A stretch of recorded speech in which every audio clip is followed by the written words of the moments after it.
Clans didn't bless clans. This made absolutely no sense in that culture. And yet Genesis tells us that Abraham chose to believe the unbelievable. That he said to God, I don't know how this can possibly work. I don't have any children. I won't be around to see whether or not I become a nation. But because this is the promise you've made me, Abraham chose to believe this unbelievable, incoherent, literally impossible to fulfill promise. Now, if you grew up in church, or if you're Jewish, or if you know anything about the Old Testament, you know that eventually Abraham and Sarah did have a son. His name was Isaac. And Isaac had a son. In fact, we'll put their whole family tree up here. Abraham had Isaac, and Isaac had a son named Jacob. In fact, Isaac had two sons, Esau and Jacob. Esau was the oldest son. Esau's name should be up here, except Jacob was sneaky. In fact, there is so much family dysfunction and so much chaos. You should read this part of the Bible. It will make you feel better about your children and your grandchildren and even your parents and even your adolescents, okay? It was unbelievable because Jacob stole the right from his older brother to have the blessing of the older brother. If he hadn't, we'd have the name Esau up here instead of Jacob. Abraham lied about his wife. Imagine this, ladies. You know, they get to Egypt, and Abraham's afraid that Pharaoh's going to want to put Sarah in his harem and kill him, you know, kill the husband, steal the wife. And so Abraham says, hey, let's just tell everybody you're my sister.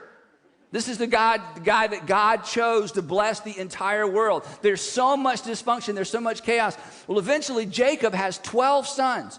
And 10 of these sons don't like their brother Joseph. And you remember this story. So they decide to throw Joseph in a well. And they're trying to decide, do we kill him or sell him? Do we kill him or do we sell him? And you think, you know, you have some sibling issues in your family. Do we kill him or do we sell him? And they decided we don't profit if we kill him, so let's sell him. So they sell Joseph. He ends up in Egypt. And consequently, the entire family, all of these children, all of their, you know, all these kids and all their families, they eventually migrate to Egypt, where they do, in fact, become, as God promised, a nation.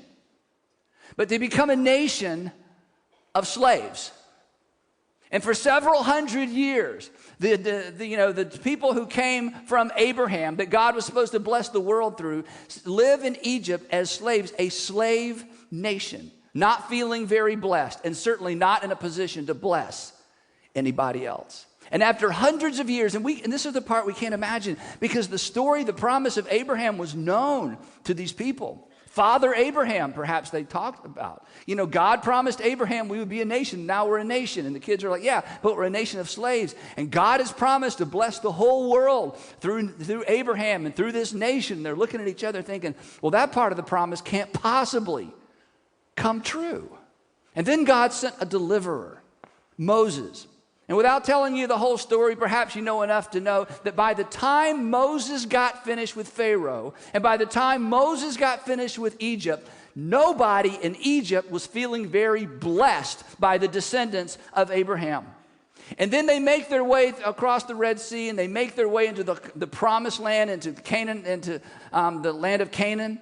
And the inhabitants of the Canaanites that lived in that part of the world, they weren't feeling very blessed by the presence of Abraham's descendants either. Again, you read those parts of the Old Testament, and there's so much violence, and there's so much bloodshed, and at times it's so offensive. You think, how in the world could this be part of the story of God? And the short answer is, what offends us was so normal to them. And one of the reasons we are so offended by all the violence in the Old Testament is this: we are on the other side of Christmas. We see the world in a completely different way, but this was part of the journey, and this was part of the story as God unfolded the story of Christmas to fulfill his promise to Abram. So about 1,000 years go by after God made the promise to Abraham. And Abraham became a family, the family became a nation, and ultimately the nation became a kingdom. We know it as the kingdom of Israel. And under King David, there were peace treaties made with all the surrounding nations around this part of the world. And because David was the warrior king, he settled all the disputes. And suddenly, for the first time, the nation of Israel, the descendants of Abraham, are in a position to do something significant in the world.